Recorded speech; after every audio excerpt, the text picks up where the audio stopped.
Welcome to Camp Constitution Radio with your host, Hal Shurtleff. This show is heard on WBCQ The Planet every Monday night at 7:30 p.m. Eastern Standard Time. It is also heard on IPMNation.org Saturday afternoons. I think it's 1:30 p.m. Eastern Standard Time. That's an online format that's based out of Concord.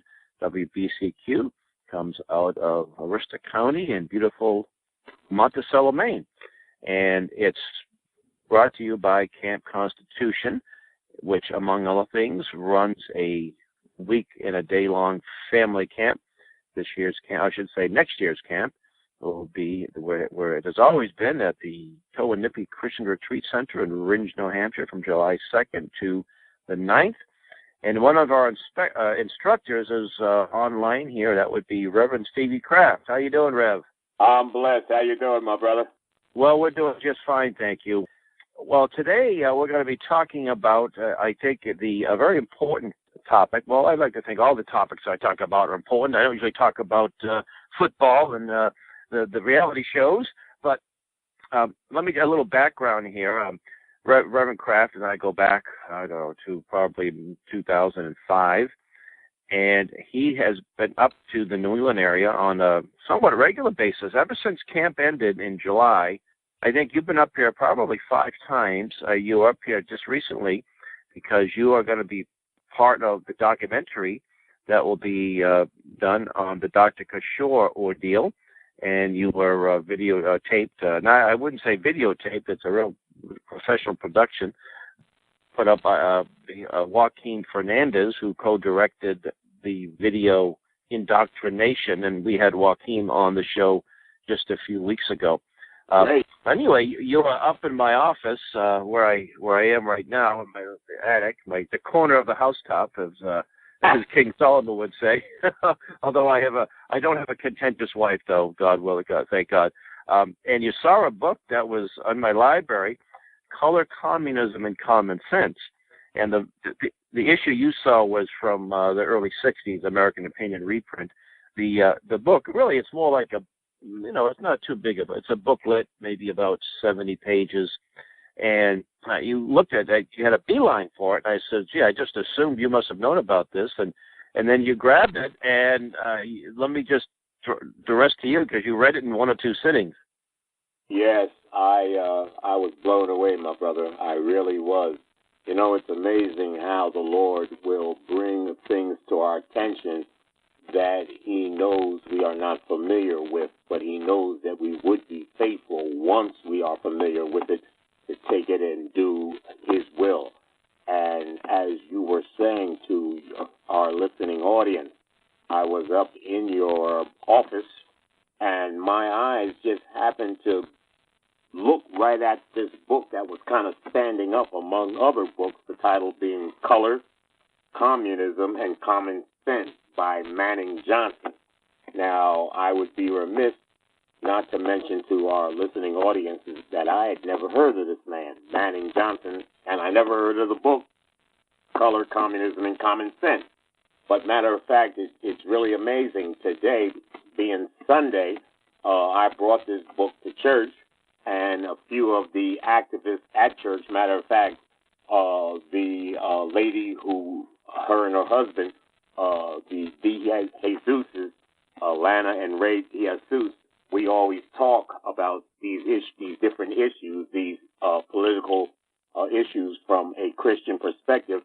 And I had the book with me in my attaché, and I showed them the book, and I asked them, did they know anything about it? They said, Reverend Kraft, we never heard of it. Never heard of it. I said, well, don't feel bad. I told the DeJesus, I said, don't feel bad. I said, until a couple of weeks ago, I never heard of it either. And I gave them a brief synopsis of the book, and I'm going to bring them their own copy. I was remiss. I should have gave them this copy because you were gracious enough to give me a few copies. Matter of fact, I gave one copy to our friend, Brother Bob Hayes, on the train coming back from Boston just the other day. And he was amazed because this is a well-kept secret, but by the grace of God and through our Camp Constitution and our Camp Constitution Press, as well as Camp Constitution Radio and our Camp Constitution Speakers Bureau, I believe, my brother, God is resurrecting this much-needed subject, and we're going to run with it. Well, so let's a little background on who Manning Johnson was. He was a member of a Communist Party, the United States Communist Party, and he was very actively involved in the party, thinking, as he's a black man, and as a black man, he thought somehow the Communist Party had something to offer. And he did have a Christian upbringing, but he rejected that initially. To say Manning Johnson's story begins very much like many other Negro. And by the way, the term Negro, this book was written in 1958. Right. The term Negro was an accepted term. It wasn't meant to be demeaning. It was a neutral term.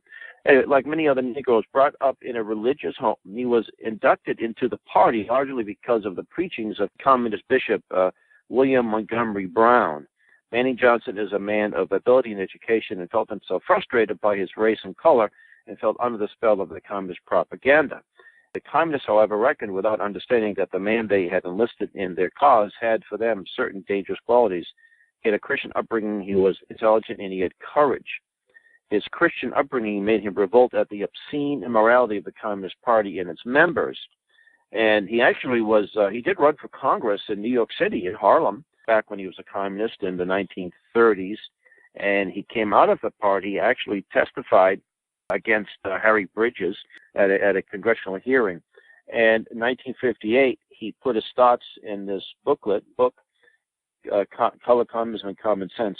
And there's some fascinating things in here. And Rev, you can kind of go over maybe the different chapters, certain things that struck you, subverting the Negro churches, members of the clergy, and we see that today.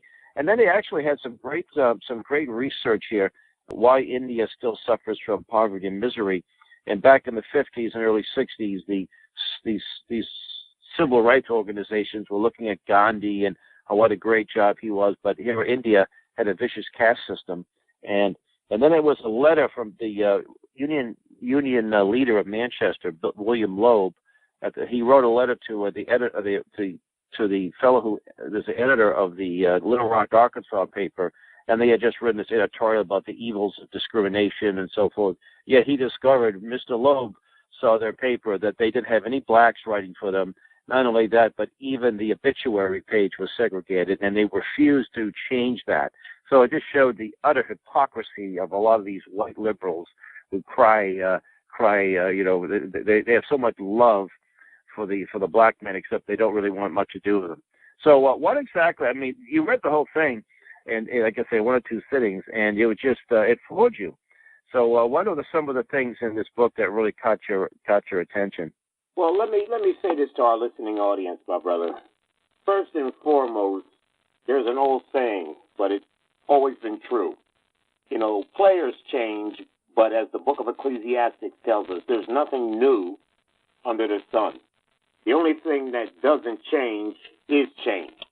And what I've discovered in reading this booklet, is the fact that this booklet could have been written 5 minutes ago, because everything that's in this short booklet, now I'm chomping at the bit to actually be able to take this booklet, because I know it was God inspired for Manning Johnson to write this booklet, and it was even more inspired for me to happen to find it exactly by chance. This is one time where I do believe in chance, but not chance the way the world puts it out. But right. That God, the Bible says, his ways are past finding out. There was no way when I was at your house that you had given any thought to take me up in the attic and lead me to color, communism, and common sense.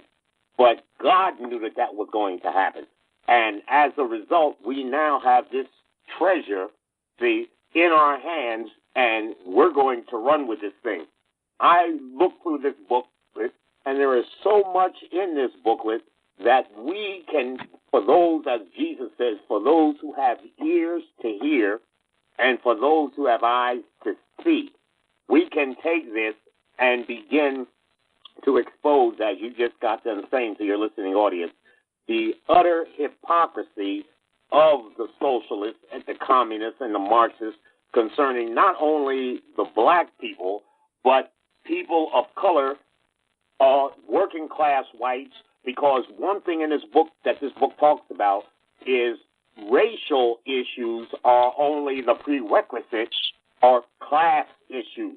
And the communists' plan, their game plan, is to bring the so-called proletariat, which is the masses of the so-called have-nots, whether they're black, brown, white, or yellow, into one organized a group called a proletariat that will do what the communists want to see happen, and that is to break the free enterprise system, to break our constitutional republic by using terms such as the capitalists and the oppressors and the bourgeois and all of these terms.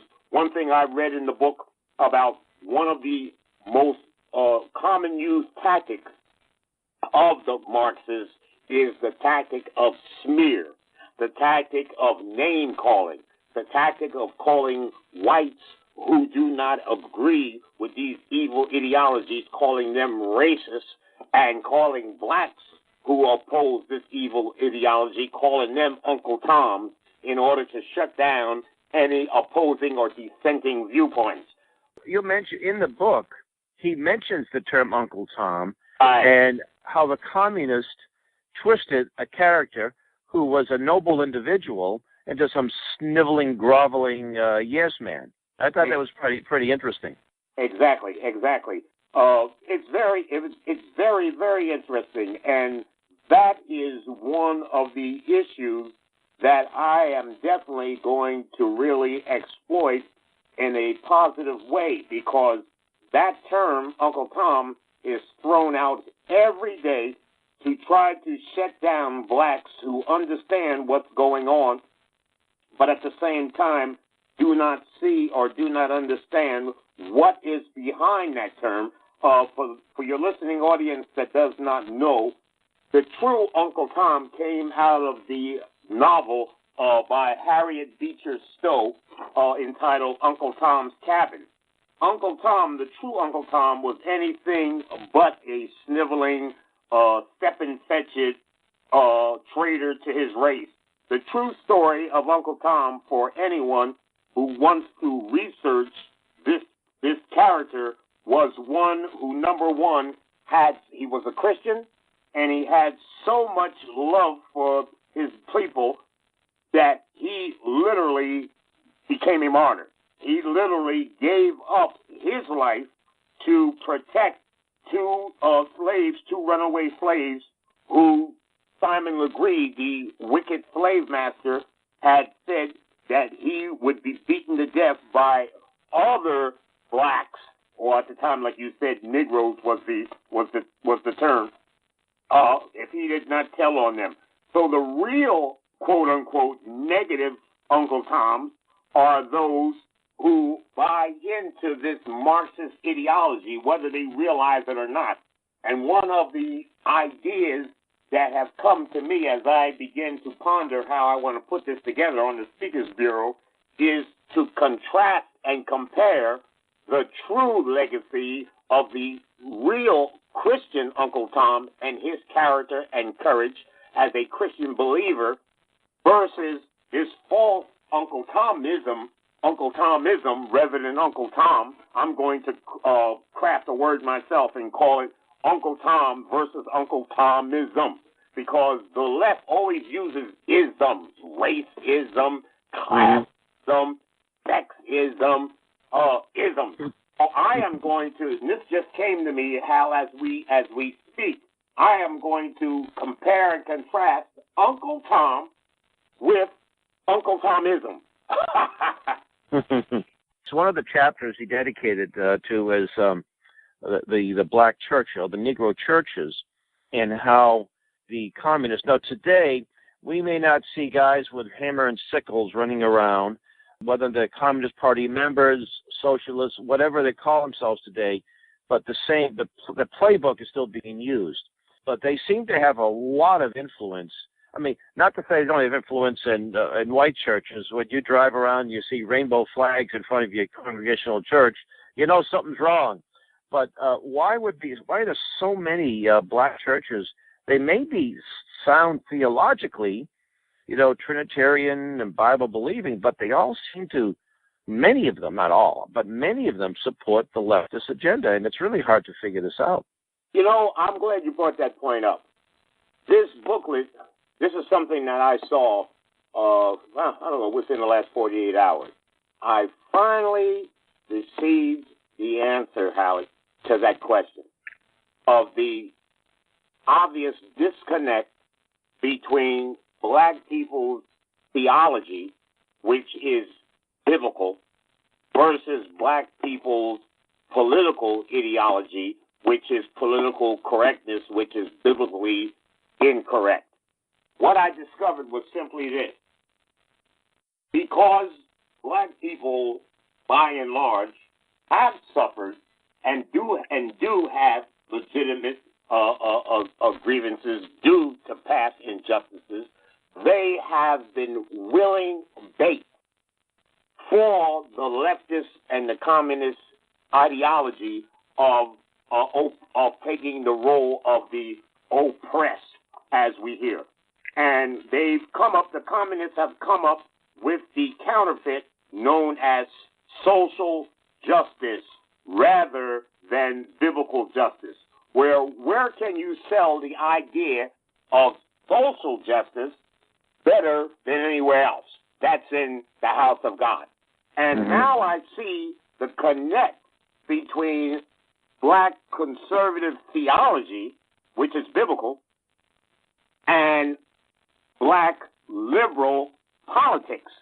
The church has been the left's main point of infiltration because they know that the black minister, the black preacher, and myself being a minister of the gospel with a solid theological background, not only at the undergraduate level in a conservative Bible-believing Bible college, Central Bible College, run and controlled for the last 80 years through the Assembly of God, but then going to the opposite extreme at the graduate level and becoming a graduate and an alumni of Harvard Divinity School, which is on the opposite, the leftist end of the theological spectrum. Cambridge, Massachusetts, class of 1996, was a master in divinity. So I see the problem as an ordained minister of the gospel with a degree in theology at the undergrad and the graduate level. I see clearly now that it has been one of the major facets of leftist ideology to co-opt the black churches by infiltrating the black churches with a false political solution that is grounded in true biblical theology. I see it now. And it's difficult when you point things out to some of these black clergy members. They'll come out and support, say, the Democrat Party, and you'll see they're promoting, they're just not, they're aggressively promoting abortion. And groups like Planned Parenthood, which are racist in their roots, they promote the homosexual agenda, which these black conservative churches don't embrace. That it's really hard to why they embrace these, but they have this notion that somehow, because there were some states that had slavery, therefore the federal government was the great liberator, when in fact they did end chattel slavery, but they have a new form of this welfare state that makes people dependent upon the state. And you look at the families, the large amount of broken families, the single-parent households, that is where the problem lies. In fact, I was just watching a gentleman on he was a conservative, Stephen, you probably know who I'm talking about, just a wonderful guy. He was talking to a white liberal, and they were saying, wait, what is the biggest issue among blacks? And he said it's not racism. And he just had all the facts and figures right down pat. It was very fascinating. He talked about earning wages, and he asked this white liberal, well, give me some examples of this horrible racism that's been so. And he gave statistics about a number of people have been shot by police, and and he mentions how many blacks are killed by other blacks, and he mentioned Chicago, and that a vast majority of these murders are unsolved and so forth and so on. He said that's where the problem is. And some, like say, many of these black churches. And I think the church in general, regardless of denomination, tends to be silent on a lot of these issues, not just the black church. I mean, if it's a conservative Baptist church in rural Alabama, you know, they're not necessarily addressing these issues either. That's a problem. Well, getting back to the book, after you looked at it and, you know, you suggested that we reprint it, I says, well, let me do a little research here and see. Now, I know the book, you go on Amazon, and I had copies under my Swamp Yankee book from an earlier version from 1963 or so. And so I just did a search for Manning Johnson. This was when we were up in Maine, and there's a website. I was surprised to see a website, manningjohnson.org, and it has the book available chapter by chapter. And there's also a recording of him in I guess it was shortly before he died. Right. He gave a speech at I think it was a VFW Hall or American Legion Hall, right. Manning Johnson's farewell speech. And he was very critical of the NAACP. Right. And he died in a car accident, a car crash, shortly thereafter. And the MP3 version of that speech is available on this website, but I downloaded it and turned it into a YouTube video just a few minutes before the show began. So if you go to Camp Constitution's YouTube channel, you will get you can get a 38-minute speech. And you heard it, I think, when you were up in Maine. And then just a few days ago, you were up here in Boston, and we did a short little video on the subject of the book and the fact that it's available. It's available on Amazon. I posted it on Amazon, and I wasn't able to get it up on our Camp Constitution bookstore. I used to be able to post, and something happened. So our webmaster's working on that. But we ask people if they're interested in large amounts of, we're trying to distribute the information. We're not trying to make a whole lot of money on this. So people can call me or email me. Just go to the Camp Constitution website. There was a contact information to say you're interested in large quantities of the book. And I tell you what, this book should be distributed to, people everywhere, but especially members of the black clergy. They should understand. And it's also, the prayer is that they accept this, because sometimes you put stuff in front of people and they don't want to accept it. Exactly. I'm glad you brought that point up, because that's something that I've been struggling with, of saying to myself and asking the Lord, how am I to bring this to my people, knowing that so many of my people have been have been deceived to hearing the truth. I'll give you a case in point. This is hot off the press. Just last night, the family, we all got together to go see our granddaughter, Sarah. She performed in a Christmas pageant. So all the family was together at my son and my daughter-in-law's church in Warren, New Jersey. And then we went out to this pizza place for pizza afterwards. And one of the sisters, highly educated, has a doctorate in education. She's an assistant superintendent in the largest urban school district in the state of New Jersey. She was lamenting. I could see the stress on her face. They asked her the conversation. I just sat there and listened. And the conversation got around to, well, how's it going for you since you've been promoted from principal at one of these urban schools to you're now assistant superintendent? And she grimaced and she said, I am so stressed. I have 16 schools that I am responsible for to bring up the reading scores. And she says, there's no way I can do it. But the school board is requiring that each assistant superintendent has 16 schools that they must raise up their reading. And then the other lady sitting there, which happened to be a dear family member, who is now a principal in that same a vice principal in that same school district. They got to talking even more, and I'm sitting there, and my wife is sitting there listening, and then she said, with this new administration coming in next month, he's going to cut Head Start, and he's going to cut all of the programs, and it's going to be even worse than it was before, when these programs are cut and we don't know what's going to happen, and we're really, really concerned. And I'm sitting there, and it took everything but the grace of God for my wife and my, I was about ready to choke on my pizza, but I knew at time that was not the time nor the place, because it had been nothing but conflict and strife. But these are highly educated black people, and yet I was screaming within myself, saying, "What has the left? What has the Democratic Party? What has Hillary Clinton or any of these Democrats who control every urban school district, without exception, throughout the country, done to help these urban kids?" But I couldn't say anything. But it goes to show us just how the communists have been able to totally infiltrate these urban schools and the black church.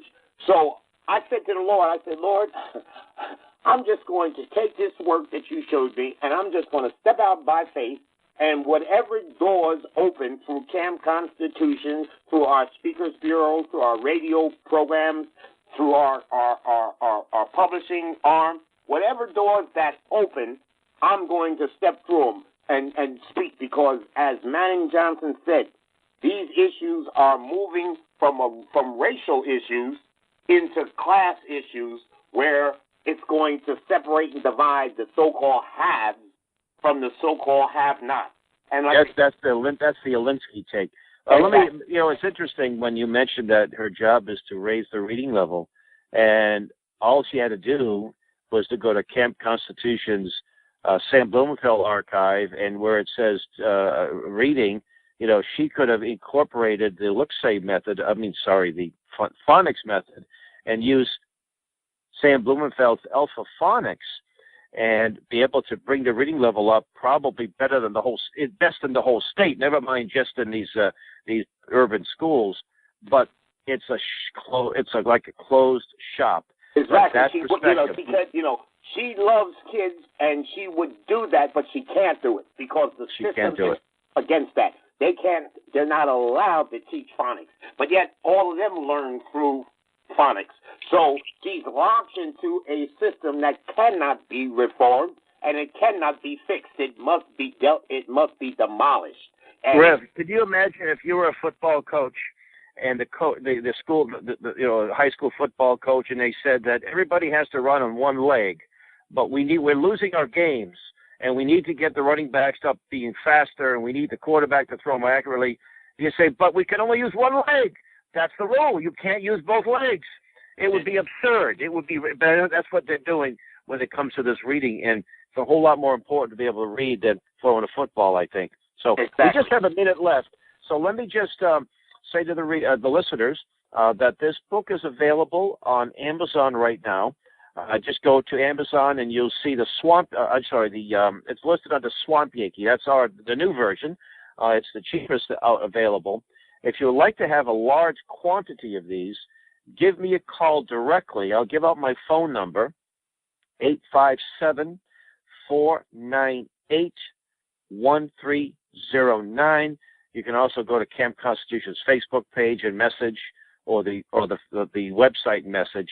And if you're interested in having Reverend Kraft, Reverend Kraft is a dynamic speaker. He's available. We'd love to have him. I don't care where you are in the country. You have a passport. This show's heard all over the world. But our mission, I think primarily is in the United States.